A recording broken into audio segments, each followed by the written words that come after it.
श्रद्धालुओं की आस्था का प्रतीक है। महाकुंभ सिर्फ एक मेला नहीं है, बल्कि यह आस्था, परंपरा और हिंदू संस्कृति का संगम है। श्रद्धालुओं के लिए यह एक पवित्र एहसास है, जिसका इंतजार सभी श्रद्धालुओं को बेसब्री से रहता है। इस साल 13 जनवरी से लगने जा रहा महाकुंभ का मेला कई मायनों में बेहद खास होने वाला है। इस बार 144 साल बाद पूर्ण महाकुंभ लग रहा है।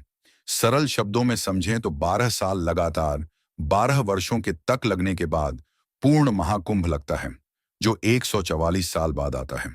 महाकुंभ का आयोजन इस बार प्रयागराज में हो रहा है। इस बार महाकुंभ में क्या कुछ खास होने वाला है, इसके बारे में तो आप सभी जानते ही होंगे, लेकिन क्या आप जानते हैं महाकुंभ का इतिहास वर्षों पुराना है? महाकुंभ से जुड़े कई ऐसे रहस्य हमारे ग्रंथों में छिपे हुए हैं। कुछ ग्रंथों में उल्लेख है कि सतयुग से ही इस मेले का आयोजन किया जा रहा है। हालांकि किसी भी पुराण में विस्तार से इसके बारे में कुछ नहीं बताया गया है कि कब और कहां हुआ, यह अस्पष्ट है। कुछ ग्रंथों में बताया गया है कि कुंभ मेला का आयोजन 850 साल से भी ज्यादा पुराना है। आदि शंकराचार्य द्वारा महाकुंभ की शुरुआत की गई थी। कुछ कथाओं में बताया गया है कि कुंभ का आयोजन समुद्र मंथन के बाद से ही किया जा रहा है, जबकि कुछ विद्वानों का कहना है कि गुप्त काल के दौरान से ही इसकी शुरुआत हुई थी, लेकिन सम्राट हर्षवर्धन से इसके प्रमाण देखने को मिलते हैं। इसी के बाद शंकराचार्य और उनके शिष्यों द्वारा सन्यासी अखाड़ों के लिए संगम तट पर शाही स्नान की व्यवस्था की गई थी। हालांकि कुछ ऐतिहासिक साक्ष्य यह भी मिलते हैं जिनसे सिद्ध होता है कि कुंभ का आयोजन राजा हर्षवर्धन के राज्यकाल में आरंभ हुआ था।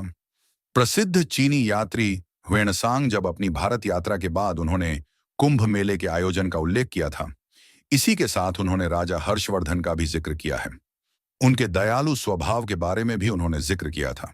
ह्वेनसांग ने कहा था कि राजा हर्षवर्धन लगभग हर 5 साल में नदियों के संगम पर एक बड़ा आयोजन करते थे, जिसमें वह अपना पूरा कोष गरीबों और धार्मिक लोगों को दान में दे दिया करते थे। समुद्र मंथन के बारे में शिव पुराण, मत्स्य पुराण, पद्म पुराण, भविष्य पुराण समेत लगभग सभी पुराणों में जिक्र किया गया है।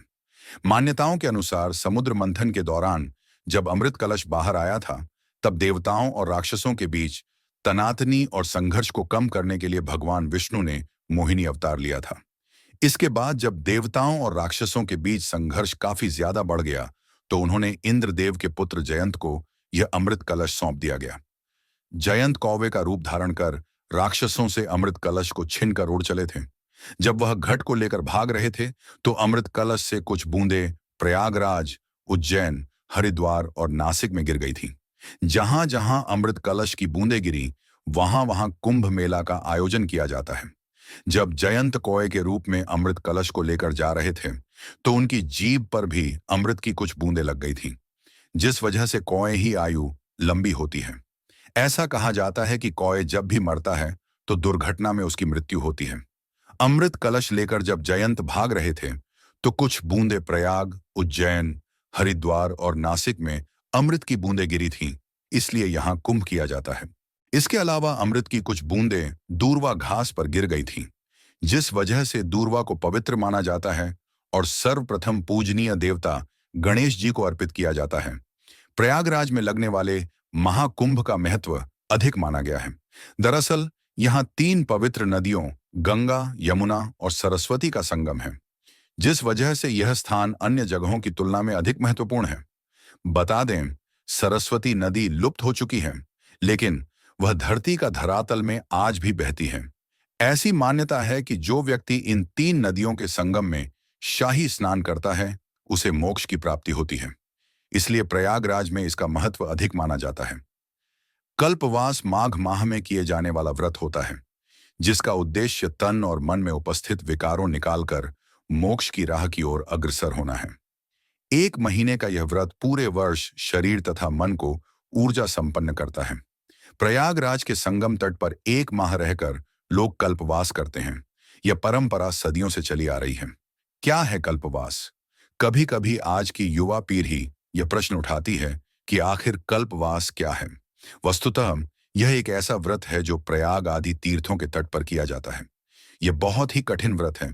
इस व्रत में सूर्योदय से पूर्व स्नान, मात्र 1 बार भोजन, पुनः मध्याह्न तथा सायंकाल 3 बार स्नान का विधान है। परंतु अधिकांश लोग केवल सुबह शाम स्नान करते हैं। कल्पवास के व्रत को 1 माह में पूर्ण करते हैं। कल्पवास का अपना एक अलग विधान है। मान्यताओं के अनुसार जो कल्पवासी लगातार 12 वर्ष तक अनवरत कल्पवास करते हैं, वह मोक्ष के भागी होते हैं। 1 माह में कल्पवास की पूर्ति कर विशेष रूप से उसका उद्यापन किया जाता है। कर्मकांड अथवा पूजा में हर कार्य संकल्प के साथ शुरू होता है और संकल्प में श्री श्वेत वराह कल्पे का संबोधन किया जाता है।